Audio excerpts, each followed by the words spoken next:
زندگی کے بعض موڑ ایسے ہوتے ہیں جہاں انسان خود کو ایک ایسے راستے پر کھڑا پاتا ہے جس کے ایک طرف معاشرتی اخلاقیات کی مضبوط دیوار ہوتی ہے اور دوسری طرف انسانی نفس کی وہ اندھی خواہشات جو صدیوں سے انسان کو گمراہی کی طرف دھکیلتی آئی ہیں۔ میں بھی ایک ایسے ہی دوراہے پر کھڑا تھا جہاں روزمرہ کی یکسانیت نے میرے اندر ایک عجیب سا خلا پیدا کر دیا تھا، اور اس خلا کو بھرنے کے لیے شیطان نے ایک ایسا جال بچھا دیا تھا جس سے نکلنا میرے بس میں نہیں رہا تھا۔ میرا نام عاصم ہے۔ پیشے کے لحاظ سے میں ایک سافٹ ویئر انجینئر ہوں اور پچھلے 5 سالوں سے گھر بیٹھے ہی ایک ملٹی نیشنل کمپنی کے لیے آن لائن کام کر رہا ہوں۔ میری بیوی سائمہ ایک مقامی بینک میں سینئر مینیجر ہے۔ اس کی نوکری کی نوعیت ایسی ہے کہ اسے صبح 7 بجے ہر حال میں گھر سے نکلنا پڑتا ہے اور رات کے 8 بجے سے پہلے اس کی واپسی ممکن نہیں ہوتی۔ ہماری 2 بیٹیاں ہیں، ثنا جو اب کالج کے دوسرے سال میں ہے اور علیشا جو ابھی 9ویں جماعت کی طالبہ ہے۔ گھر سے کام کرنے کی وجہ سے سائمہ نے گھر اور بچوں کی پوری ذمہ داری مجھ پر چھوڑ رکھی تھی، کیونکہ وہ جانتی تھی کہ میں 24 گھنٹے گھر پر ہی ہوتا ہوں اور کمپیوٹر پر کوڈنگ کرنے کے ساتھ ساتھ بچوں پر بھی نظر رکھ سکتا ہوں۔ یہ زندگی بظاہر بہت پرسکون اور منظم دکھائی دیتی تھی، لیکن اس سکون کے پیچھے ایک گہری تنہائی چھپی ہوئی تھی جو آہستہ آہستہ میرے اعصاب کو اپنی لپیٹ میں لے رہی تھی۔ موسمی گرما کی چھٹیاں شروع ہو چکی تھیں اور گھر کا ماحول روزمرہ کی روٹین سے ہٹ کر کچھ سست سا ہو گیا تھا، کیونکہ بچیاں اب صبح جلدی اٹھنے کے بجائے دیر تک سوتی رہتی تھیں۔ ایک شام ثنا نے ڈرتے ڈرتے مجھ سے اور سائمہ سے پوچھا کہ کیا اس کی کالج کی سب سے پکی سہیلی نمرہ کچھ دنوں کے لیے ہمارے گھر آ کر رہ سکتی ہے۔ ثنا نے بتایا کہ نمرہ کے والدین کسی انتہائی ضروری کاروباری اور خاندانی سلسلے میں 3 ہفتوں کے لیے ملک سے باہر جا رہے ہیں اور وہ گھر میں بالکل اکیلی ہوگی، اسی لیے وہ چاہتی ہے کہ یہ چھٹیاں وہ ہماری بیٹی کے ساتھ گزار لے۔ سائمہ چونکہ نمرہ کو پہلے سے جانتی تھی اور اسے ایک سلجھی ہوئی لڑکی سمجھتی تھی، اسی لیے اس نے فوراً حامی بھر لی۔ مجھے بھی اس بات پر کوئی اعتراض نہیں تھا، کیونکہ میں سمجھتا تھا کہ ثنا گھر میں اکیلی بور ہوتی رہتی ہے۔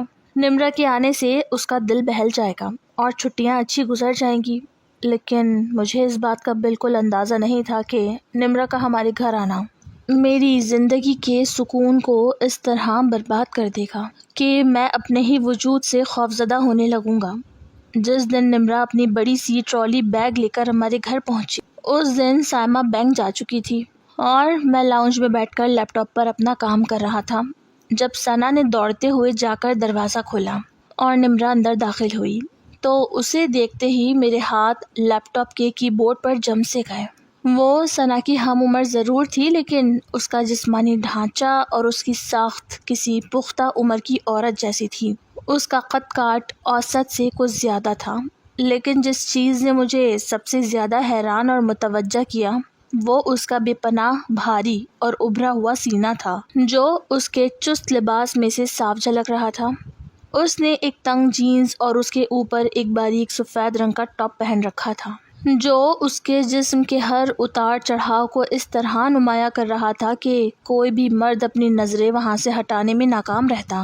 اس کے چہرے پر ایک عجیب سی معصومیت تھی، لیکن اس کی جھیل جیسی بڑی بڑی آنکھوں میں ایک ایسی شرارت اور گہرائی تھی جو مرد کو اپنے اندر کھینچ لے۔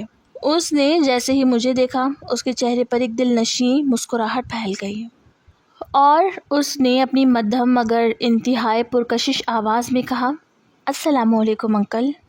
میں نے ایک لمحے کے لیے اپنے اندر اٹھنے والے طوفان کو چھپانے کی کوشش کی، اپنی نظروں کو نمرہ کے چہرے پر مرکوز کیا اور گلا صاف کرتے ہوئے جواب دیا، وعلیکم السلام بیٹا، خوش آمدید۔ اپنا ہی گھر سمجھو اور کسی بھی چیز کی ضرورت ہو تو بلا جھجک بتا دینا۔ نمرہ نے مسکرا کر ثنا کی طرف دیکھا اور دونوں ہنستی مسکراتی ہوئی اندر کمرے کی طرف بڑھ گئیں، لیکن اس کے جانے کے بعد بھی لاؤنج کی فضا میں اس کے جسم کی خوشبو اور اس کے وجود کا وہ سحر باقی رہ گیا تھا جس نے میرے دماغ کو سن کر دیا تھا۔ میں نے دوبارہ کام کرنے کی کوشش کی، لیکن اس بھاری جسامت اور چست لباس کا عکس میری آنکھوں کے سامنے بار بار گھوم رہا تھا اور مجھے اپنے اندر ایک عجیب سی گدگداہٹ اور ہلچل محسوس ہو رہی تھی جس کا سامنا میں نے برسوں سے نہیں کیا تھا۔ نمرا کے آنے کے بعد گھر کا سارا ماحول بدل گیا۔ وہ ایک انتہائی چنچل، زندہ دل اور اچھل کود کرنے والی لڑکی تھی۔ وہ ایک جگہ ٹک کر بیٹھنا جانتی ہی نہیں تھی۔ کبھی وہ ثنا کے ساتھ لاؤنج میں اونچی آواز میں گانے سنتی، کبھی دونوں مل کر رقص کی مشق کرنے لگتی، اور کبھی وہ چھوٹی علیشا کے ساتھ پورے گھر میں پکڑم پکڑائی کھیلنے لگتی۔ جب وہ لاؤنج میں اچھلتی کودتی، دوڑتی یا صوفوں پر چھلانگیں لگاتی تو اس کے جسم کا وہ بھاری حصہ اس کی ہر حرکت کے ساتھ اس طرح اچھلتا کہ میرے کمرے کا کھلا ہوا دروازہ میرے لیے ایک آزمائش بن جاتا۔ میں اپنے کمرے میں میز پر بیٹھا کوڈنگ کر رہا ہوتا، لیکن میرا سارا دھیان باہر لاؤنج سے آنے والی اس کی ہنسی اور اس کے قدموں کی چاپ پر ہوتا تھا۔ کئی بار ایسا ہوا کہ میں کسی کام کے بہانے کچن میں جاتا اور نمرا وہاں موجود ہوتی۔ کبھی وہ پانی پی رہی ہوتی، کبھی فریج کھول کر کچھ ڈھونڈ رہی ہوتی۔ ایسے لمحات میں اس کا بے تکلف انداز میرے دل کی دھڑکنوں کو تیز کر دیتا تھا۔ وہ میرے سامنے آنے پر کوئی ہچکچاہٹ محسوس نہیں کرتی تھی، بلکہ اکثر اوقات وہ اپنے دوپٹے یا چادر کا خیال رکھے بغیر ہی میرے قریب سے گزر جاتی، جس سے اس کا جسم کا لمس یا اس کی سانسوں کی گرمی مجھے اپنے بہت قریب محسوس ہوتی۔ جیسے جیسے دن گزرتے گئے، میرے اندر کا گنہگار انسان جاگنے لگا اور میری نظریں نمرا کے وجود کا طواف کرنے لگی۔ میں خود کو بار بار سمجھاتا کہ عاصم، وہ تمہاری بیٹی کی سہیلی ہے، تمہاری اپنی بیٹیوں جیسی ہے، تمہیں اس طرح کی غلیظ سوچ اپنے ذہن میں بھی نہیں لانی چاہیے۔ لیکن انسانی نفس اور شیطان جب مل جائیں تو وہ ہر جائز اور ناجائز کے درمیان کی لکیر کو مٹا دیتے ہیں۔ سائمہ صبح سویرے چلی جاتی تھی اور بچیاں رات گئے تک جاگنے کی وجہ سے صبح 11 بجے سے پہلے نہیں اٹھتی تھیں۔ لیکن نمرا کی ایک عجیب عادت تھی، وہ رات کو جلدی سو جاتی تھی اور صبح ٹھیک 7 بجے بیدار ہو جاتی تھی۔ اس کا مطلب یہ تھا کہ صبح 7:30 بجے جب سائمہ گھر سے نکلتی تو اس کے بعد پورے گھر میں صرف 2 ہی لوگ جاگ رہے ہوتے تھے، ایک میں جو اپنے کمرے میں کام کر رہا ہوتا تھا اور دوسری نمرا جو لاؤنج میں اکیلی ہوتی تھی۔ یہ تنہائی کا وہ وقت تھا جو میرے اعصاب پر ہتھوڑے برساتا تھا اور مجھے محسوس ہو رہا تھا کہ جیسے کوئی مقناطیسی طاقت مجھے نمرا کی طرف کھینچ رہی ہے۔ ایک صبح موسم بہت خوشگوار تھا، رات بھر ہلکی ہلکی بوندا باندی ہوتی رہی تھی، جس کی وجہ سے فضا میں ایک خنکی اور رومانوی پن کا احساس تھا۔ سائمہ ہمیشہ کی طرح صبح 7:30 بجے تیار ہو کر بینک کے لیے نکل چکی تھی اور جاتے ہوئے اس نے باہر کا مرکزی دروازہ بند کر دیا تھا۔ میں نے کچن میں جا کر اپنے لیے بلیک کافی بنائی اور مگ ہاتھ میں لیے واپس اپنے کمرے کی طرف جا رہا تھا کہ میری نظر لاؤنج کے صوفے پر پڑی۔ نمرا وہاں اکیلی بیٹھی ہوئی تھی۔ اس نے اس صبح ایک انتہائی ہلکے گلابی رنگ کا نائٹ سوٹ پہن رکھا تھا جو ریشمی کپڑے کا بنا ہوا تھا اور اس کے جسم پر اس طرح چپکا ہوا تھا کہ اس کے جسم کا ایک ایک زاویہ کھل کر سامنے آ رہا تھا۔ رات کی نیند کے بعد اس کے بال اس کے کندھوں اور پیٹھ پر بکھرے ہوئے تھے اور اس کے نائٹ سوٹ کے اوپر کے 2 بٹن کھلے ہوئے تھے، جس کی وجہ سے اس کے گلے کے نیچے کا گورا رنگ اور اس کے وجود کا بھاری حصہ صاف نظر آ رہا تھا جو اس کی تیز سانسوں کے ساتھ اوپر نیچے ہو رہا تھا۔ وہ ٹی وی کا ریموٹ ہاتھ میں لیے چینل بدل رہی تھی اور اس کے چہرے سے صاف ظاہر تھا کہ وہ شدید بور ہو رہی ہے اور اسے اس وقت کسی کے ساتھ کی ضرورت ہے۔ میں جیسے ہی لاؤنج سے گزرا اس نے ریموٹ صوفے پر رکھا اور سر اٹھا کر میری طرف دیکھا۔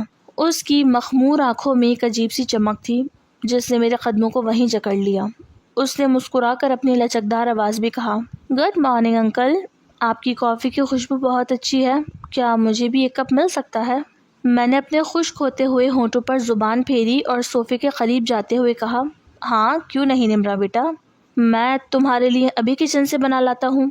نمرا نے اپنے بکھرے ہوئے بالوں کو ایک جھٹکے سے پیچھے کیا جس سے اس کا خوبصورت وجود مزید نمایاں ہو کر میری آنکھوں کے سامنے آ گیا، اور اس نے کہا، نہیں انکل آپ زحمت مت کریں، میں خود بنا لوں گی، لیکن اس سے پہلے آپ یہاں بیٹھے نا، ثنا اور علیشا تو مردوں کی طرح سو رہی ہیں اور میں صبح سے اکیلی بیٹھی بور ہو رہی ہوں، کوئی بات کرنے والا بھی نہیں ہے۔ میرا دل اتنی زور سے دھڑک رہا تھا کہ مجھے لگا شاید اس کی آواز نمرا کو بھی سنائی دے رہی ہوگی۔ میرے ہاتھوں میں پکڑا ہوا کافی کا مگ ہلکا سا کانپ رہا تھا جسے میں نے جلدی سے سامنے رکھی شیشے کی میز پر ٹکایا۔ شیطان میرے کان میں مسلسل سرگوشیاں کر رہا تھا کہ یہی وہ لمحہ ہے جس کا تم پچھلے کئی دنوں سے انتظار کر رہے تھے۔ گھر میں کوئی نہیں ہے، سب گہری نیند میں ہے اور نمرا خود تمہیں اپنے قریب بلا رہی ہے۔ میں نے ایک لمبا اور گہرا سانس لیا، اپنے اندر کے آخری اخلاقی حصار کو ٹوٹتے ہوئے محسوس کیا اور نمرا کے بالکل برابر والے صوفے پر بیٹھ گیا۔ ہمارے درمیان اب صرف چند انچ کا فاصلہ تھا۔ نمرا کے جسم سے اٹھنے والی ریشمی کپڑے اور صابن کی ملی جلی خوشبو میرے نتنوں سے ہوتی ہوئی میرے پورے وجود میں ایک سنسنی دوڑا رہی تھی۔ اس کا بھاری وجود اب میرے اتنے قریب تھا کہ اگر میں تھوڑا سا بھی حرکت کرتا تو میرا کندھا اس کے جسم سے چھو جاتا۔ نمرا نے صوفے پر اپنی ٹانگیں سمیٹ لی اور میری طرف رخ کر کر بیٹھ گئی۔ اس کے اس طرح بیٹھنے سے اس کا نائٹ سوٹ مزید کھنچ گیا، جسے دیکھ کر میرے دماغ کا توازن بگڑنے لگا تھا۔ اس نے اپنا ایک ہاتھ صوفے کی پشت پر رکھا اور میرے چہرے کے قریب جھکتے ہوئے کہا، انکل، آپ اتنے خاموش اور سنجیدہ کیوں رہتے ہیں؟ ثنا کہتی ہے کہ پاپا صرف اپنے کام سے کام رکھتے ہیں، لیکن مجھے لگتا ہے کہ آپ بہت اچھے اور پیارے ہیں، بس تھوڑے شرمیلے ہیں۔ اس کی ان باتوں میں ایک ایسی گدگداہٹ اور دعوت تھی جسے نظر انداز کرنا کسی بھی مرد کے لیے ناممکن تھا۔ میری نظریں اس کے سرخ ہونٹوں اور پھر وہاں سے پھسلتی ہوئی اس کے کھلے ہوئے گریبان پر جم گئیں۔ میں نے اپنے جذبات پر قابو پانے کی آخری کوشش کی، لیکن نمرا کا وہ چنچل انداز اور اس کا تنہائی کا جادو مجھ پر پوری طرح حاوی ہو چکا تھا۔ میں نے اپنا ہاتھ آہستہ سے آگے بڑھایا اور صوفے پر رکھے اس کے نرم اور گرم ہاتھ کے اوپر رکھ دیا۔ نمرا نے میرے ہاتھ اپنے ہاتھ کے نیچے محسوس کیا تو وہ چونکی نہیں، نہ ہی اس نے اپنا ہاتھ پیچھے کھینچا، بلکہ اس کی آنکھوں میں شرارت کی ایک نئی لہر دوڑ گئی اور اس نے گہرا سانس لیتے ہوئے مجھے دیکھا۔ اس کے اس رد عمل نے میرے حوصلے کو آسمان پر پہنچا دیا۔ میں نے اس کی نرم انگلیوں کو اپنی گرفت میں لیا اور انتہائی دھیمی کانپتی ہوئی آواز میں کہا، نمرا، جب سے تم اس گھر میں آئی ہو میرا دھیان اپنے کام سے ہٹ گیا ہے۔ تم اتنی چنچل ہو کہ تمہیں دیکھ کر میرا دل مچلا جاتا ہے۔ نمرا نے اپنے ہونٹ دانتوں تلے دبائے اور اس کے چہرے پر ایک ہلکی سی سرخی دوڑ گئی۔ اس نے اپنی نظریں جھکا لی، لیکن اس کا جسم اب میری طرف زیادہ مائل ہو رہا تھا۔ گھر کے اس سنسان اور بند ماحول میں جہاں باہر کی ہلکی آواز آ رہی تھی اور اندر حبس بڑھ رہا تھا، میں نے اپنے اندر کے تمام خوف کو پس پشت ڈال دیا۔ میں نے اس کے ہاتھ کو ہلکا سا جھٹکا دیا اور اسے صوفے سے کھینچ کر اپنے بالکل قریب اپنی گود کے پاس بٹھا لیا۔ نمرا کا وہ بھاری اور گرم وجود جیسے ہی مجھ سے ٹکرایا، میرے پورے وجود میں کرنٹ کی ایک لہر دوڑ گئی۔ وہ ایک ایسا لمحہ تھا جہاں گناہ اور لذت کی سرحدیں آپس میں مل رہی تھی، اور میں اس دلدل میں مزید گہرا اترنے کے لیے تیار تھا، بغیر یہ سوچے کہ اس کا انجام کیا ہوگا اور یہ قدم مجھے کس تباہی کی طرف لے جائے گا۔ شیطان نے میرے گرد گناہ کا ایک ایسا مضبوط جالا بن دیا کہ مجھے اپنے اور اپنی بیٹی کے درمیان کا رشتہ، اپنی خاندانی عزت اور سائمہ کا اعتماد، سب کچھ دھندلا ہوتا ہوا محسوس ہو رہا تھا۔ نمرا نے ایک لمحے کے لیے میری آنکھوں میں دیکھا۔ اس کی آنکھوں میں خوف سے زیادہ ایک عجیب سی تسلی اور حیرت کا ملا جلا تاثر تھا۔ اس نے اپنا ہاتھ میری قمیص کے کالر پر رکھ دیا، جس سے اس کی انگلیاں میری گردن کے پچھلے حصے کو چھو رہی تھیں، اور اس کا یہ معمولی سا لمس میرے پورے جسم میں گدگداہٹ کی ایک نئی لہر دوڑا گیا۔ انکل، آپ یہ کیا کر رہے ہیں؟ اگر ثنا جاگ گئی تو؟ اس نے انتہائی دھیمی اور لرزتی ہوئی آواز میں کہا، لیکن اس کے لہجے میں کوئی سختی یا انکار نہیں تھا، بلکہ ایک ایسی دعوت تھی جو مجھے مزید آگے بڑھنے پر اکسا رہی تھی۔ وہ ابھی نہیں جاگے گی نمرا، وہ بہت گہری نیند میں ہے۔ تم نے خود ہی تو کہا تھا کہ تم بور ہو رہی ہو۔ میں نے اس کے کمر کے گرد اپنا ہاتھ پختگی سے لپیٹتے ہوئے کہا۔ لاؤنج میں صرف ٹی وی کی مدھم روشنی تھی جو نمرا کے چہرے اور اس کے ابھرتے ہوئے وجود پر پڑ رہی تھی، جس سے وہ ماحول اور بھی زیادہ سحر انگیز معلوم ہو رہا تھا۔ نمرا نے گہرا سانس لیا اور اپنی آنکھیں آدھی بند کر لی اور اپنا سر میرے کندھے پر ٹکا دیا۔ اس کے بالوں کی خوشبو میری سانسوں میں بس رہی تھی اور میرا پورا وجود اس گناہ کی لذت میں ڈوبتا جا رہا تھا۔ میں نے اپنی زندگی میں کبھی سائمہ کے ساتھ بھی اس قسم کے پاگل پن اور سنسنی کا تجربہ نہیں کیا تھا، شاید اسی لیے کہ سائمہ ہمیشہ سنجیدہ رہتی تھی اور نمرا کے وجود میں وہ اچھل کود، وہ شرارت اور وہ چنچل پن تھا جو کسی بھی مرد کو اپنے قابو سے باہر کر سکتا تھا۔ میں نے نمرا کی تھوڑی کو اپنی انگلی سے تھوڑا اوپر اٹھایا تاکہ میں اس کے چہرے کو دیکھ سکوں۔ اس کے سرخ ہونٹ ہلکے سے کھلے ہوئے تھے اور ان سے نکلتی ہوئی گرم سانسیں براہ راست میرے چہرے سے ٹکرا رہی تھیں۔ میں جیسے ہی اس کے اور قریب ہوا اور اپنے ہونٹ اس کے ہونٹوں کے قریب لے کر گیا، اچانک اوپر کی منزل سے کسی چیز کے گرنے کی تیز آواز آئی۔ وہ آواز شاید ثنا کے کمرے سے آئی تھی، جیسے کوئی بھاری کتاب یا فون زمین پر گرا ہو۔ اس اچانک آواز نے ہم دونوں کو ایک جھٹکے سے حقیقت کی دنیا میں واپس لا کھڑا کیا۔ نمرا ایک دم سے میری گود سے اچھل کر کھڑی ہو گئی۔ اس کا چہرہ خوف سے زرد ہو چکا تھا اور وہ جلدی جلدی اپنے نائٹ سوٹ کے کھلے ہوئے بٹن بند کرنے لگی۔ میں بھی ہڑبڑا کر صوفے پر سیدھا ہو گیا۔ میرا دل اتنی تیزی سے دھڑک رہا تھا جیسے سینے سے باہر نکل آئے گا۔ ہم دونوں نے سانس روک کر اوپر جانے والی سیڑھیوں کی طرف دیکھا، لیکن کچھ سیکنڈ گزرنے کے بعد بھی کوئی دوسری آواز نہیں آئی اور نہ ہی کسی کے قدموں کی چاپ سنائی دی۔ انکل، مجھے لگتا ہے ثنا اٹھ گئی ہے، میں اپنے کمرے میں جا رہی ہوں، نمرا نے انتہائی گھبرائی ہوئی آواز میں کہا اور اپنے بکھرے ہوئے بالوں کو سمیٹتی ہوئی تیزی سے سیڑھیوں کی طرف بھاگی۔ بغیر مڑ کر دیکھے وہ اوپر اپنے کمرے میں چلی گئی اور اس کے جاتے ہی لاؤنج کی فضا ایک بار پھر سنسان ہو گئی۔ میں صوفے پر اکیلا بیٹھا رہ گیا۔ میری سانسیں اب بھی اکھڑی ہوئی تھی اور میز پر رکھی ہوئی کافی اب بالکل ٹھنڈی ہو چکی تھی۔ میں نے اپنے چہرے پر ہاتھ پھیرا تو وہ پسینے سے تر تھا، حالانکہ باہر موسم بہت ٹھنڈا تھا۔ یہ خوف اور لذت کا ایک ایسا عجیب مغلوبہ تھا جس نے میرے پورے وجود کو ہلا کر رکھ دیا تھا۔ ایک طرف مجھے اس بات کا پچھتاوا ہو رہا تھا کہ میں نے اپنی بیٹی کی سہیلی کے ساتھ ایسا کیا، لیکن دوسری طرف شیطان میرے ذہن پر اس قدر حاوی تھا کہ میرا نفس اس ادھورے لمحے کو پورا کرنے کے لیے تڑپ رہا تھا، اور میں یہ سوچنے لگا کہ اب اگلا موقع کب ملے گا، جب گھر میں سائمہ نہیں ہوگی اور بچیاں سو رہی ہوں گی۔ باقی کا دن ایک عجیب سے تناؤ میں گزرا۔ نمرا جب دوپہر کو ثنا کے ساتھ نیچے آئی تو اس نے مجھ سے نظریں چرانے کی پوری کوشش کی، لیکن جب بھی میری نظر اس پر پڑتی اس کے چہرے پر ایک ہلکی سی سرخی دوڑ جاتی، جو اس بات کا اشارہ تھی کہ صبح جو کچھ ہوا وہ اسے بھولی نہیں تھی۔ ثنا اور علیشا ہمیشہ کی طرح اپنی دھن میں مگن تھی۔ انہیں اس بات کا وہم و گمان بھی نہیں تھا کہ ان کے اپنے ہی گھر میں ان کے باپ اور ان کی سہیلی کے درمیان کیا کھچڑی پک رہی ہے۔ سائمہ اس روز بینک کی طویل ڈیوٹی اور تھکا دینے والے کاموں کے بعد جب گھر لوٹی تو اس کا چہرہ اترا ہوا اور وجود نڈھال تھا۔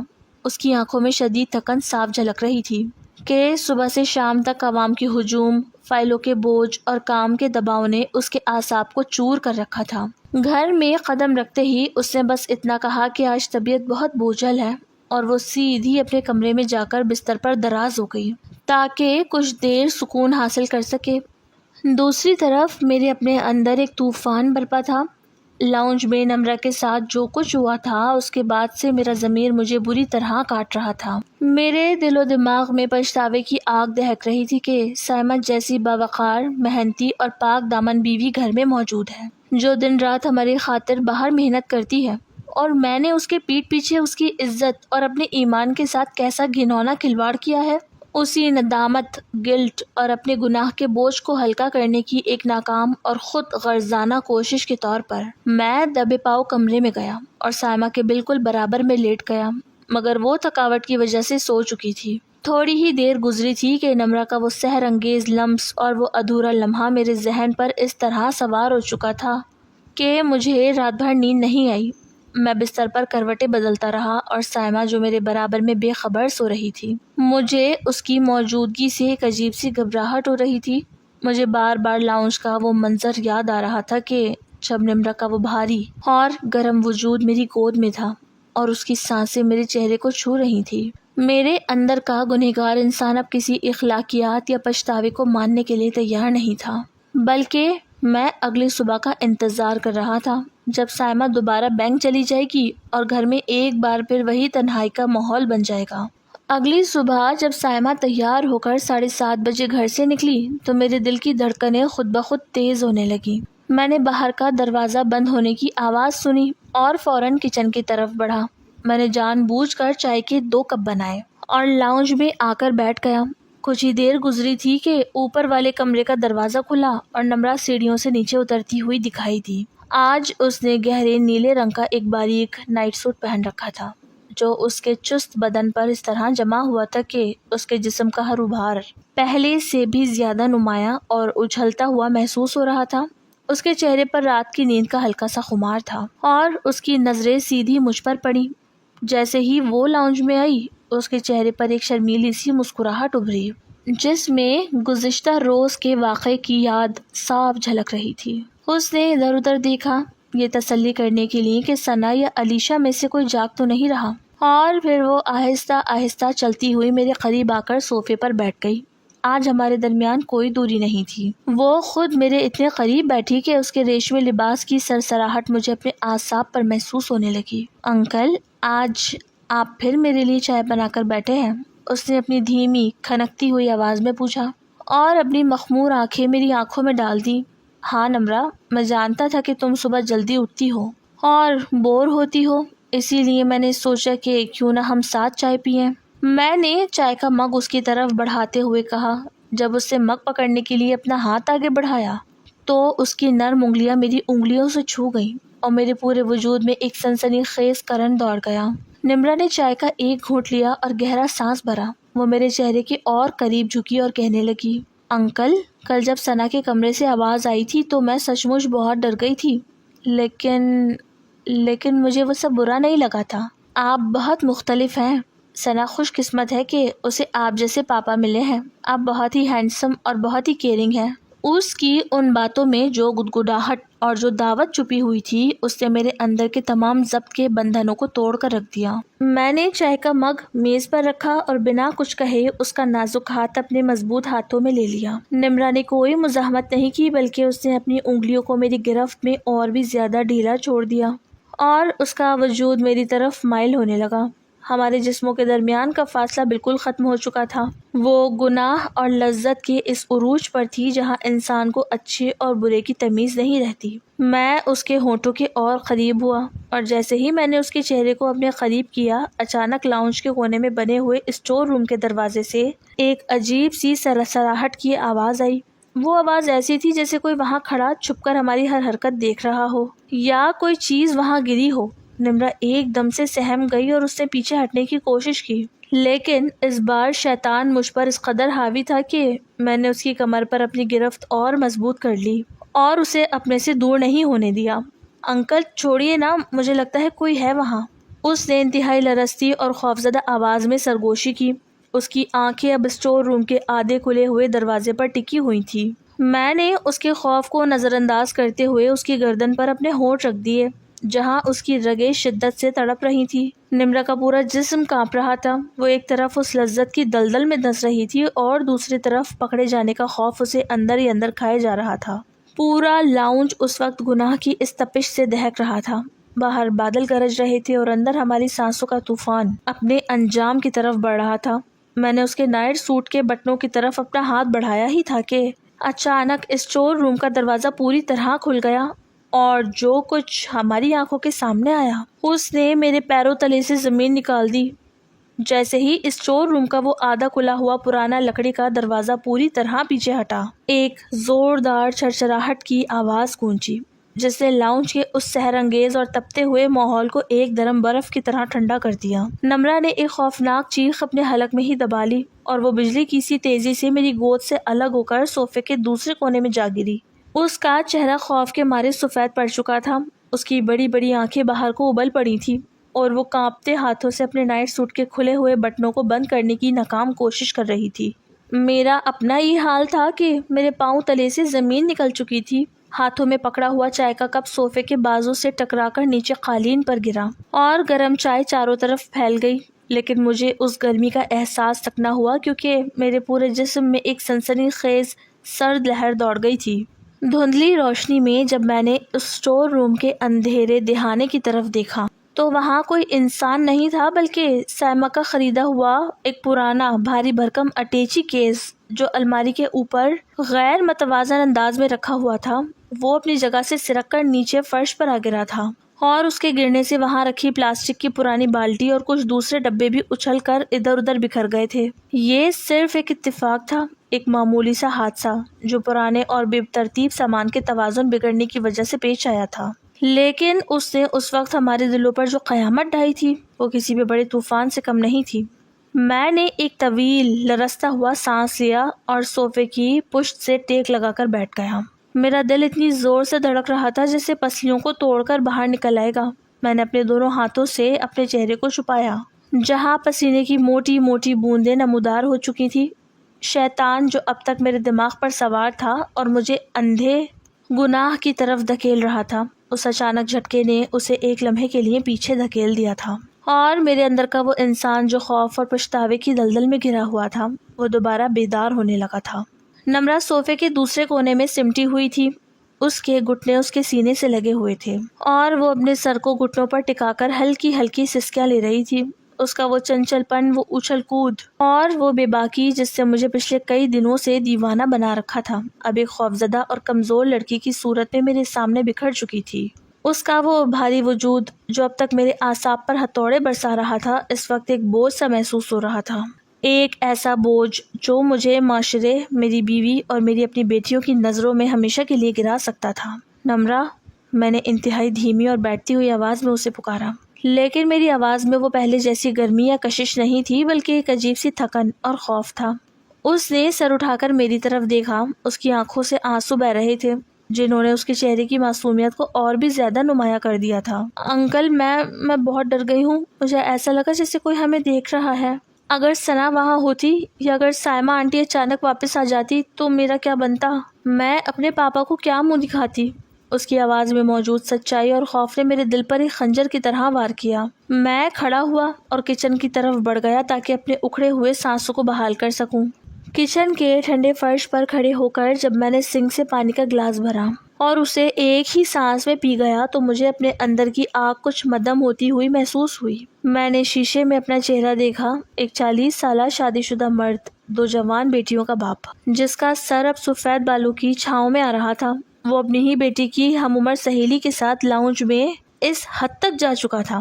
اس خیال نے مجھے اندر سے کھوکھلا کر دیا، لیکن انسانی نفس کی گندگی اتنی جلدی صاف نہیں ہوتی۔ جیسے ہی میں نے کچن سے باہر جھانکا اور نمرہ کو صوفے پر بیٹھے دیکھا، اس کا وہ ریشمی نائٹ سوٹ اور اس کے جسم کا وہ بھاری اتار چڑھاؤ دوبارہ میرے ذہن میں ایک وسوسہ بن کر گدگداہٹ پیدا کرنے لگا۔ شیطان نے پھر سے میرے کان میں پھونک ماری، یہ تو صرف ایک اٹیچی کیس تھا، کوئی انسان تو نہیں تھا۔ تم اتنے بزدل کیوں بن رہے ہو؟ دیکھو، نمرہ بھی تمہیں پسند کرتی ہے، وہ تمہارے قریب آنے سے منع نہیں کرتی۔ یہ چھٹیاں چند دنوں کی ہیں، اس کے بعد وہ چلی جائے گی اور تمہاری زندگی پھر سے اسی پرسکون اور بورنگ روٹین میں واپس آ جائے گی۔ اس ادھورے لمحے کو پورا کرو۔ میں واپس لاؤنج میں آیا اور نمرہ کے قریب صوفے پر بیٹھ گیا۔ نمرہ نے اب رونا بند کر دیا تھا، لیکن وہ ابھی تک گمسم تھی اور قالین پر پھیلی ہوئی چائے کو دیکھ رہی تھی۔ میں نے اپنا ہاتھ دوبارہ آگے بڑھایا، لیکن اس بار نمرہ نے آہستہ سے اپنا ہاتھ پیچھے کھینچ لیا، جیسے وہ خود کو اس گناہ کی دلدل سے نکالنے کی کوشش کر رہی ہو۔ کیا ہوا نمرہ؟ میں نے پوچھا۔ انکل، ہمیں یہ سب نہیں کرنا چاہیے، یہ غلط ہے۔ ثنا میری سب سے اچھی دوست ہے، وہ مجھ پر اتنا بھروسہ کرتی ہے اور آپ اس کے پاپا ہیں۔ مجھے یہاں نہیں رکنا چاہیے، میں اپنے ماموں کے گھر چلی جاتی ہوں، اس نے صوفے سے اٹھتے ہوئے کہا۔ لیکن جب وہ صوفے سے اٹھی تو اس کے جسم کی وہ حرکت، اس کے نائٹ سوٹ کا کھچاؤ اور اس کے وجود کا وہ سحر ایک بار پھر میرے اوپر حاوی ہو گیا۔ میں نے اٹھ کر اس کا راستہ روکا اور اسے دونوں کندھوں سے پکڑ لیا۔ نمرہ، میری بات سنو، کچھ نہیں ہوا، وہ صرف سامان گرا تھا، ڈرو مت۔ ثنا بھی 2 گھنٹے تک نہیں اٹھے گی۔ میری انگلیوں کا دباؤ اس کے کندھوں پر بڑھ گیا اور میں اسے دوبارہ صوفے کی طرف دھکیلنے لگا۔ نمرہ کا راستہ روک کر جب میں نے اسے کندھوں سے پکڑا تو اس کے جسم کی تپش میرے ہاتھوں کے ذریعے میرے پورے وجود میں سرایت کر گئی۔ وہ ایک لمحے کے لیے رک گئی، اس کی کانپتی ہوئی جھیل جیسی آنکھوں میں اب خوف اور ایک عجیب سی تسلی کی جنگ چل رہی تھی۔ شیطان نے میرے دماغ پر پختہ گرفت حاصل کر لی تھی اور وہ مجھے بار بار یاد دلا رہا تھا کہ یہ تنہائی، یہ خوبصورت موسم اور نمرہ کا یہ چنچل انداز روز روز میسر نہیں آئے گا۔ انکل، پلیز مجھے جانے دیں، اس نے بہت دھیمی آواز میں کہا، لیکن اس کے چہرے میں وہ سختی نہیں تھی جو کسی مرد کو پیچھے ہٹنے پر مجبور کر دے۔ اس کے سانس لینے کی رفتار تیز تھی، جس کی وجہ سے اس کا وہ بھاری وجود مسلسل اچھل رہا تھا اور میری نظریں لاشعوری طور پر وہیں جمی ہوئی تھی۔ میں نے اسے دوبارہ صوفے پر بٹھا دیا اور خود اس کے بالکل برابر میں بیٹھ گیا۔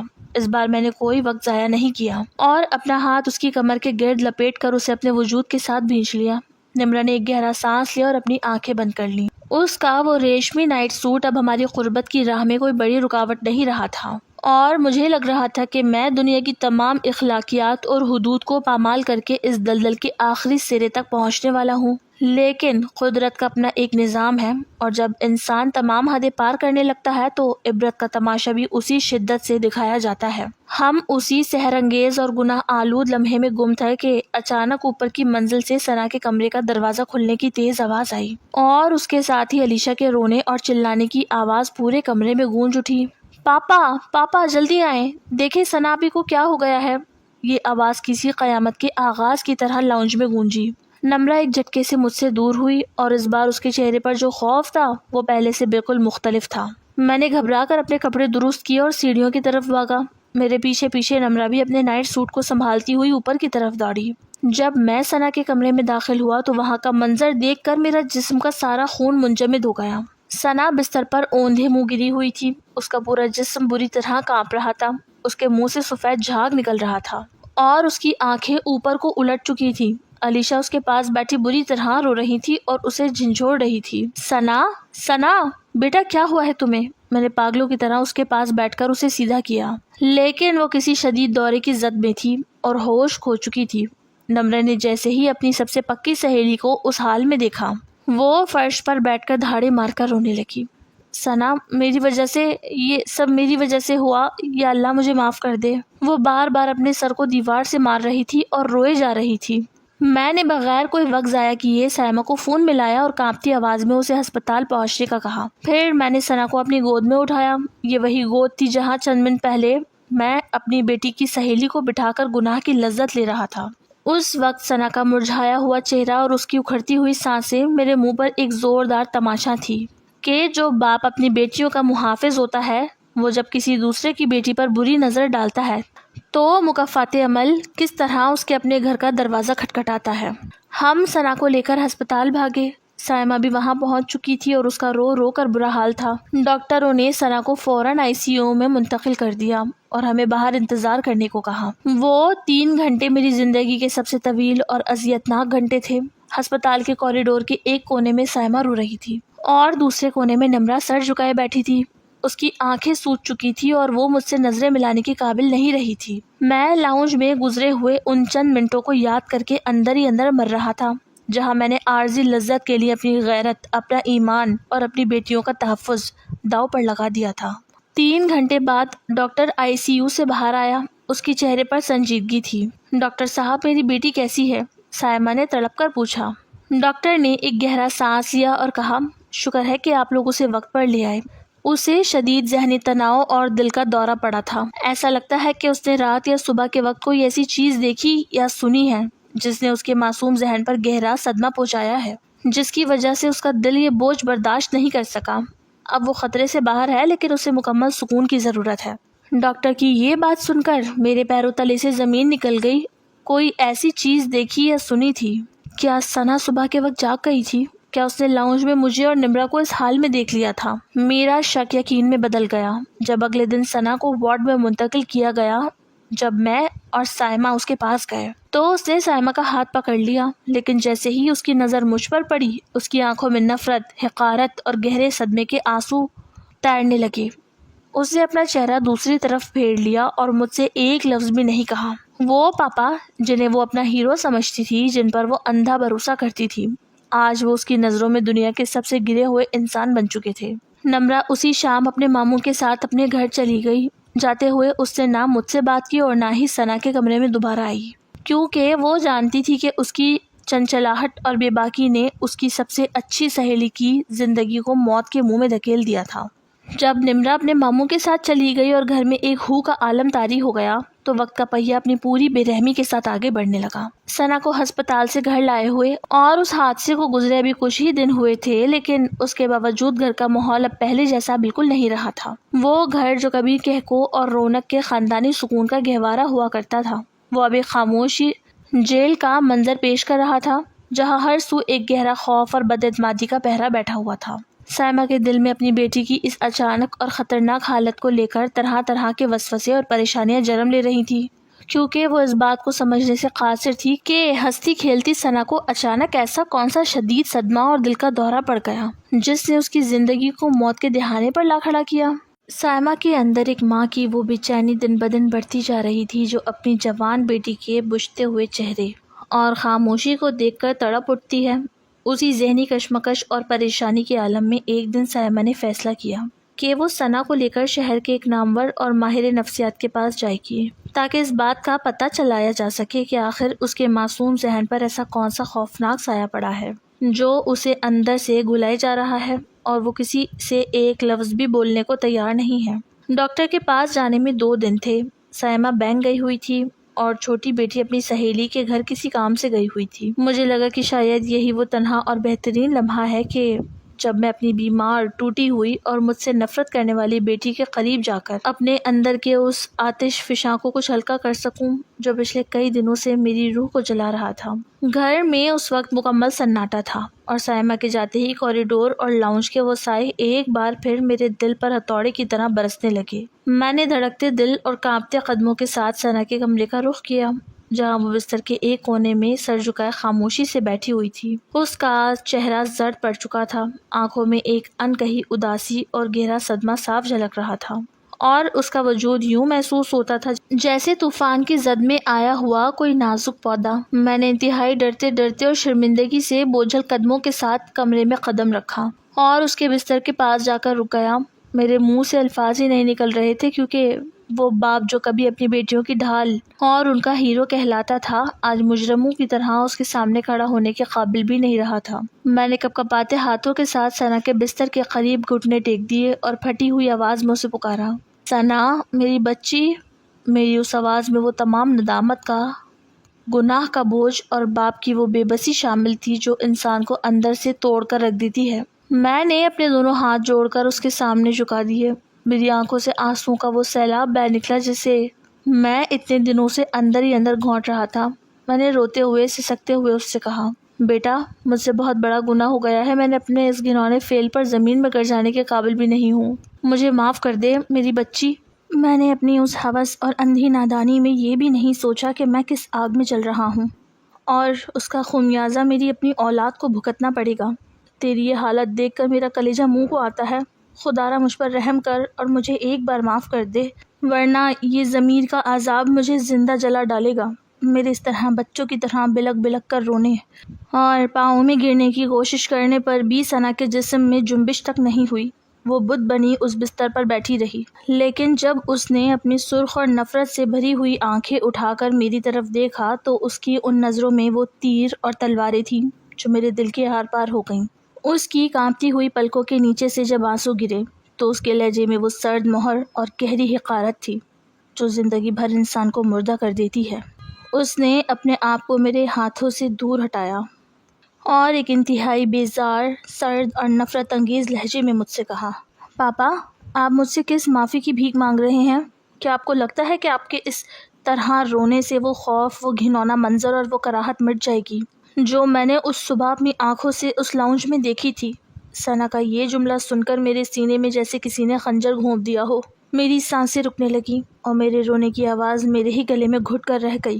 اس نے اپنی کپکپاتی ہوئی انگلی اٹھا کر مجھ پر طنز کیا اور کہا، میں تو یہ سمجھتی تھی کہ اس دنیا میں اگر کوئی سب سے زیادہ محفوظ پناہ گاہ ہے تو وہ میرے پاپا کی آغوش ہے، جن پر میں اپنی جان نچھاور کرتی تھی اور جن کی عزت پر میں مرنے کو تیار رہتی تھی۔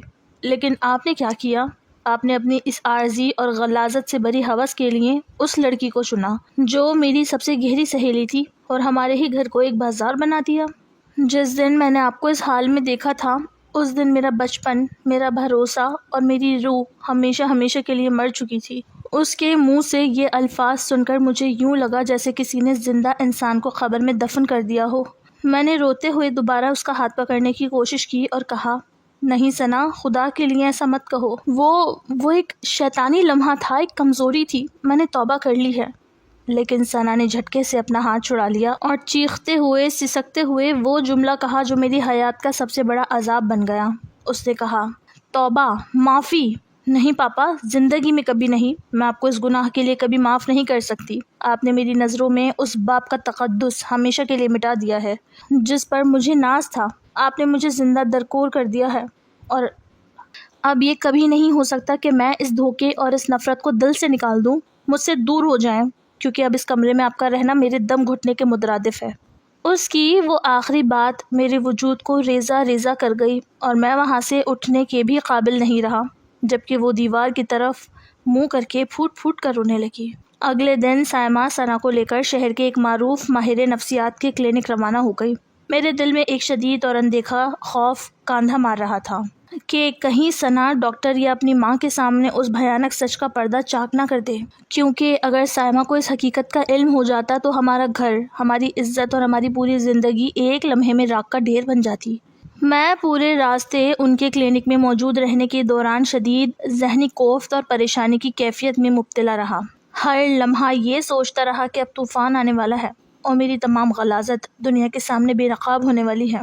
جب سائمہ ثنا کو لے کر ڈاکٹر کی کیبن کے اندر گئی تو باہر ویٹنگ روم میں بیٹھا ہوا میرا ایک ایک سیکنڈ کسی سولی پر لٹکنے کے برابر تھا۔ کئی گھنٹوں پر محیط وہ طویل مشاورت اور کاؤنسلنگ کا سیشن ختم ہونے کے بعد جب وہ دونوں باہر آئیں تو ثنا کے چہرے پر پہلے جیسی وہ لرزہ خیز ہوائیاں تو نہیں اڑی ہوئی تھی، لیکن اس کی آنکھوں میں ایک گہرا اور پراسرار سکوت چھایا ہوا تھا۔ ڈاکٹر نے سائمہ کو تسلی دیتے ہوئے بتایا کہ ثنا کو شدید ذہنی دھچکا ضرور لگا تھا اور وہ کسی خوفناک وہم یا صدمے کی زد میں تھی، لیکن وقت اور مناسب تھراپی کے ساتھ اس کی حالت اب کافی بہتر ہو رہی ہے اور وہ اس شدید اضطراب سے باہر نکل آ رہی ہے۔ گھر واپس آنے کے بعد سائمہ کے دل کا بوجھ تو کافی حد تک ہلکا ہو گیا، کیونکہ وہ یہ سمجھ رہی تھی کہ شاید ثنا کی اس حالت کے پیچھے کوئی بیرونی خوف، پڑھائی کا دباؤ یا کوئی اور نامعلوم وجہ تھی، لیکن وہ اس اصل ہولناک سچ سے بالکل بے خبر تھی۔